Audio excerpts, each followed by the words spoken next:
What's going on, everyone? Sergeant Armored here, and today we're going to be reacting to Alexander the Great, Part 1. So, yeah, that should be interesting. We'll be reacting to this little series. I decided to skip this first episode, Alexander the Great, and the Opus Martin, I guess. Anyways, tell me if you want me to go back and watch that. I don't think it's that important. But, anyways, yeah, Alexander the Great Part 1. Anyways, let's turn this volume up. Without further ado, let's get started. In 334 BC, Alexander, king of Macedonia, began one of the greatest military campaigns in history against the superpower of the age, the Persian Empire. Just 20 years old, his brilliant and fearless leadership... Wait, what? Just 20 years old. 20 years old? What? 20? Jeez. Wow. It's interesting how you see all these, young, really powerful generals. It reminds me of Napoleon. I think he was may have been in his 20s or 30s or something. I think whenever he started, he was in his 20s. But it's really interesting. You wouldn't really expect someone in their 20s to be like this military genius. Whoops. Persian Empire. Just 20 years old, his brilliant and fearless leadership won him battle after battle. And in an astonishing 10-year campaign that took him to the edge of the known world, he carved out one of the largest empires ever known. Wow. Few men have had such a massive impact on the course of history. To the Persians, he was Alexander the Accursed. But to the West, he was immortalized as Alexander the Great. Wow. That must...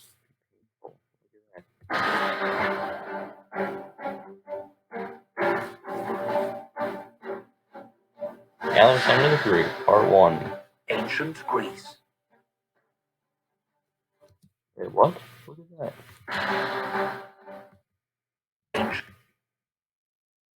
It's interesting how they say it.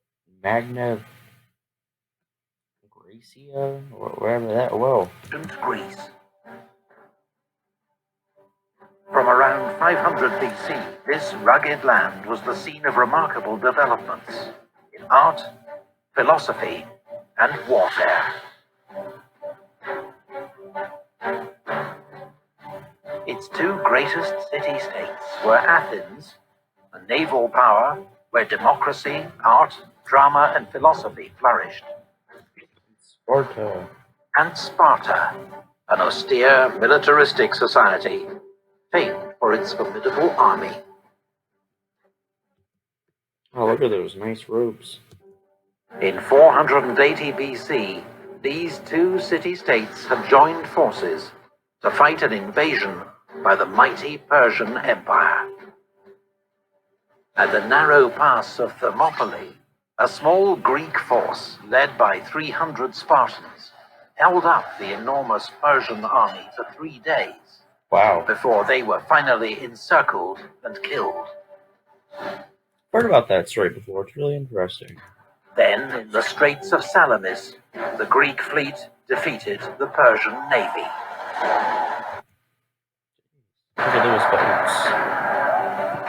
But they couldn't prevent the Persians burning the sacred temples of the Athenian Acropolis. Oh no. The next year at Plataea, the Greeks won a decisive land battle against the Persians and forced them to abandon their invasion. Nice. Yay, Greeks. The next 50 years were the golden age of classical Greece. But rising tension between Athens That's a short golden age. 50 years? and Sparta and their allies eventually led to war dragging the Greek world into decades of destructive fighting. That's not good. Wars between the Greek city-states continued for almost a century, Oh no. leaving them exhausted and vulnerable to a new rising power to the north. Oh my gosh, you donkey. Oh, these are the Macedonians? Are the rising power in the north of Macedonia? Sophisticated Greeks had viewed the mountainous kingdom of Macedonia as a backwater, Hicksville, barely Greek at all. But under King Philip II, Macedonia emerged as a formidable... Yeah, Macedonia looks way larger than any of you. ...military force. For a while, that area was just a bunch of, like, tribal places. This whole area where my mouse is. But eventually, I guess, it became civilized.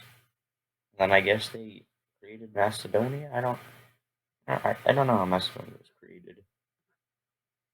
Also, why the heck did those people create Macedonia, like, today? Like, the former Yugoslavian Republic of Macedonia, why was that created? Like, why did they have that name? Like, it's not even a Greek country. It's like, I don't get that. Yeah, emerged as a formidable military force. His most famous reform, the introduction of the sarissa, an 18-foot pike, twice the length of a normal Greek spear, and wielded by trained infantry fighting in close formation, known as a phalanx. Oh.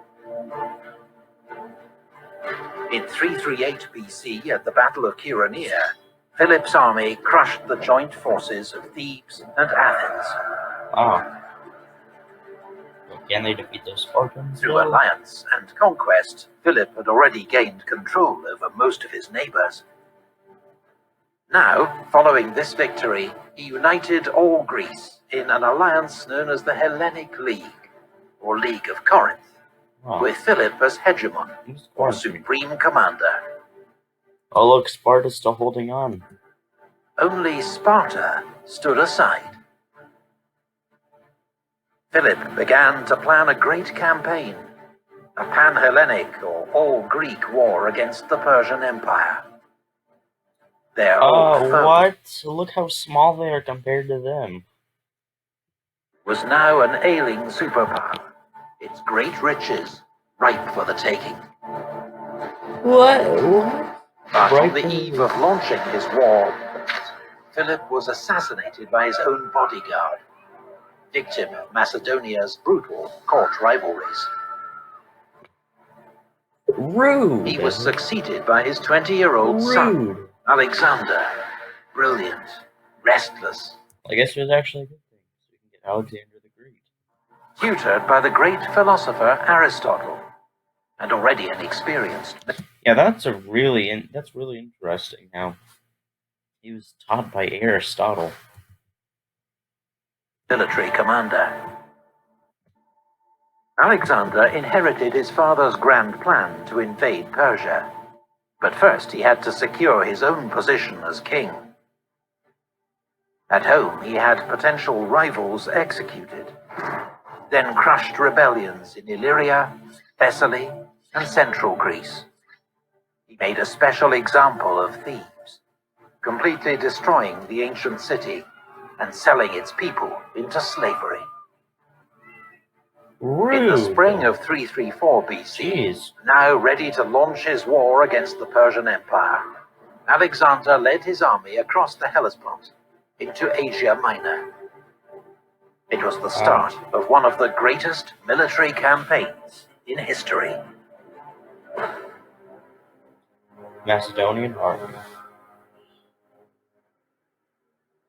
Alexander's army was about 40,000 strong, drawn from all parts of Greece. The infantry were commanded by the veteran Macedonian general Parmenion.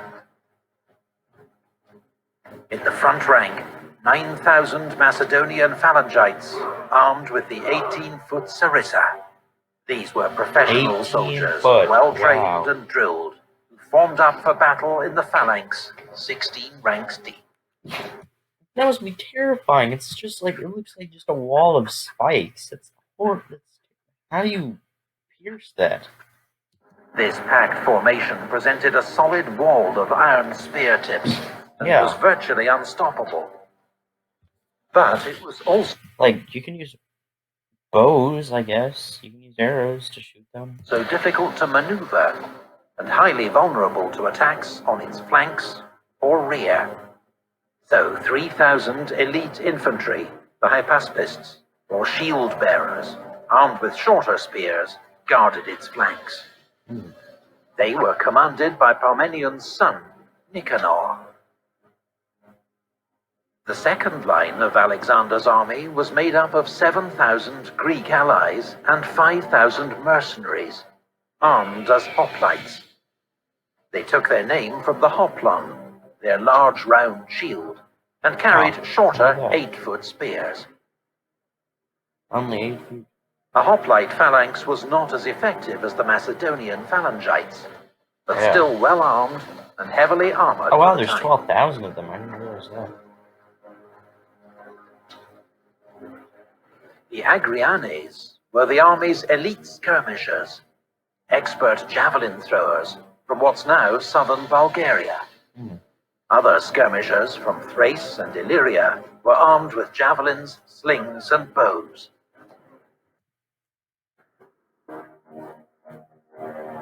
The shock troops of Alexander's army were the companion cavalry, 1,800 elite horsemen, armed with... It's so nice just to look at this, like, I guess, what is this, a chart, I guess? It's so cool to look at, just it's so organized. Just imagining how it can be used. Spear and sword, commanded by Philotas, another son of Parmenion. Alexander led the royal squadron in person. Oh, wow. There were also 1,800 cavalry from Thessaly, commanded by Callas. 600 from other parts of Greece, led by Erigyeus. And 900 mounted scouts from Thrace and Paeonia, under Cassander. Wow.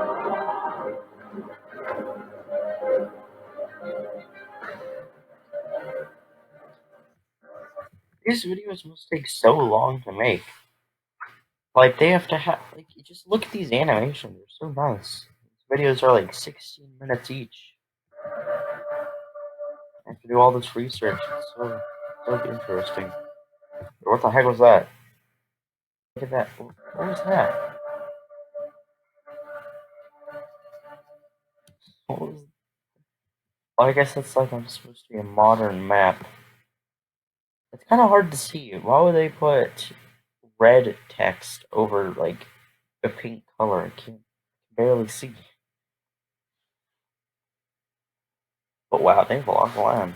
From Pakistan all the way to Turkey. The great Persian Empire was divided into provinces, called satrapies. Each satrapy was ruled by a governor, or satrap. Those in Asia Minor, now threatened by Alexander's invasion, met to discuss strategy. Memnon of Rhodes, a skilled Greek general in Persian service, urged them to avoid battle with Alexander. Instead, he advised them to use a scorched earth strategy, to burn villages and crops and withdraw to the... Wait, why don't they want to fight him? Like, do they already know he's a good general or something? Syria. Alexander's up. Like, they seem like they're a way more powerful force. Like, look how much land they have. Army, he promised, would quickly starve. It was good advice, but the satraps were unwilling to lay waste to their own provinces without a fight. Oh, great. Donkey. So they decided to face Alexander's army at the River Granicus. Oh, maybe. You donkey! Well, that's the mistake. The Persian army formed up behind the river, which was shallow but 60 feet wide with steep banks. Wow. Their front line was a wall of cavalry, about 10,000 horsemen from across the empire. Medes and Hyrcanians from modern Iran, Bactrians from Afghanistan, and Paphlagonians from Turkey's Black Sea coast. Behind, in reserve, were the infantry, several thousand Greek mercenaries. Wait, what? A common sight in Persian armies at this time. These men fought for Persian gold and were armed with the round shield and short spear of hoplites. The Persians may have been unsure if they could trust these men in combat against fellow Greeks. Yeah, that's exactly what I was gonna say. Like, what if they see the Persians start to lose? So then they decide to join the Greeks. Like, that makes sense. Or they might just completely lose discipline and retreat as soon as they see that they're losing. Placed them at the rear. Alexander, determined to attack and destroy this Persian force before it could retreat, raced to the Granicus with his best troops. On his left wing, he posted Thessalian, Greek, and Thracian cavalry under Parmenian's command. In the center were the massed spears of the phalanx, its 6 divisions commanded by Perdiccas, Koinos, Amintas, Philip, Meleager, and Crateros. I don't even know who these people are. On the right, Alexander himself, with the companion cavalry under Philotas, as well as the elite hypaspists, the Agrianes javelin throwers, and the archers. Alexander, with 13,000 infantry and 5,000 cavalry in all, was probably slightly outnumbered. Oh, not well. But ignoring advice to wait until dawn to cross the river, he ordered an immediate assault. Oh. He sent a squadron of companion cavalry to ford the river, followed by a regiment of hypaspists and the Paeonian light cavalry. Alexander, calling on his men to show their courage, then led his right wing across the river.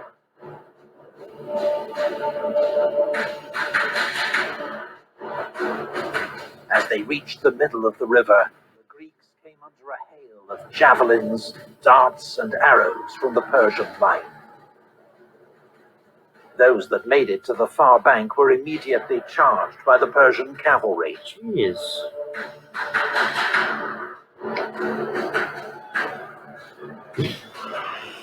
Alexander was in the thick of the fighting. How would he do? Well, I guess, like, it's for morale. Like, what if he dies? No, that would seem like too big of a risk.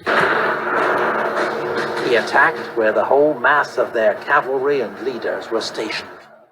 Around him, a desperate conflict raged. Wait, what does that mean? Book 1, Chapter 15? Well, why does it have that? Horses were jammed against horses, and men against men. The Macedonians striving to drive the Persians away from the riverbank. The Persians determined to prevent them crossing, and to push them back into the river. Great.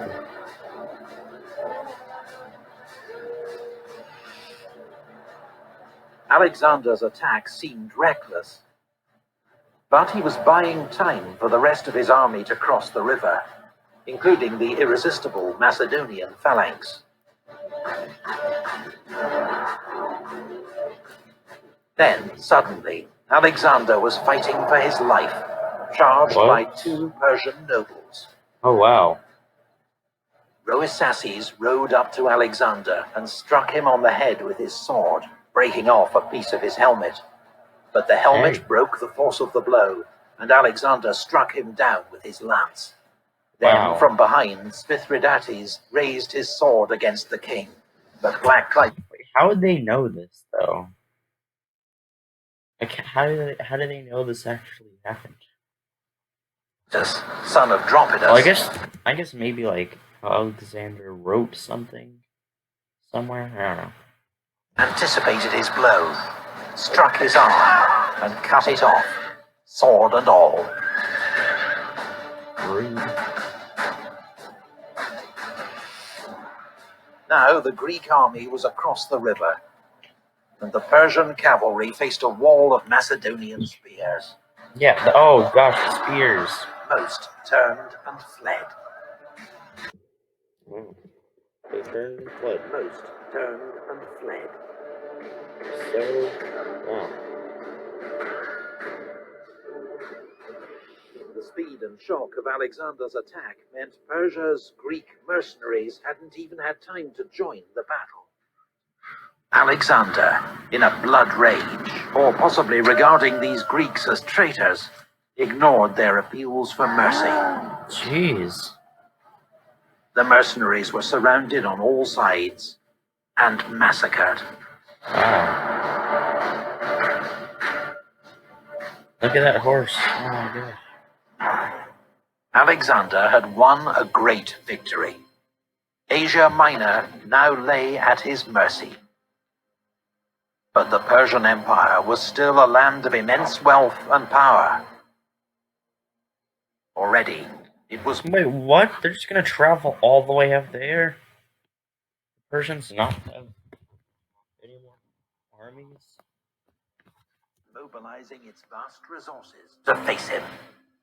If Alexander was to conquer this empire and take his place in history, he'd next have to face Darius, King of Kings himself. Wow. Research and artwork. Oh, that's it? Okay. Well, thank you so much for watching. That was a nice video. And yeah, make sure to subscribe to them. Epic History. Very nice. But I think that's about it. Anyways, goodbye. Hello everyone, if you enjoyed this video, make sure to like it and subscribe to my channel. And turn on the notification bell thingy. And if you didn't, then make sure to leave a thumbs down. But yeah, that would be greatly appreciated. And while you're at it, go ahead and watch my other videos. They're probably just as good, and if not better than this one right now. Except for my oldest videos, don't watch those. And, subscribe to these people down here, my fellow sergeants. They're other YouTubers that I either know or I have in high regards. Yeah, even my cat agrees. So, thank you for watching, and have a great day.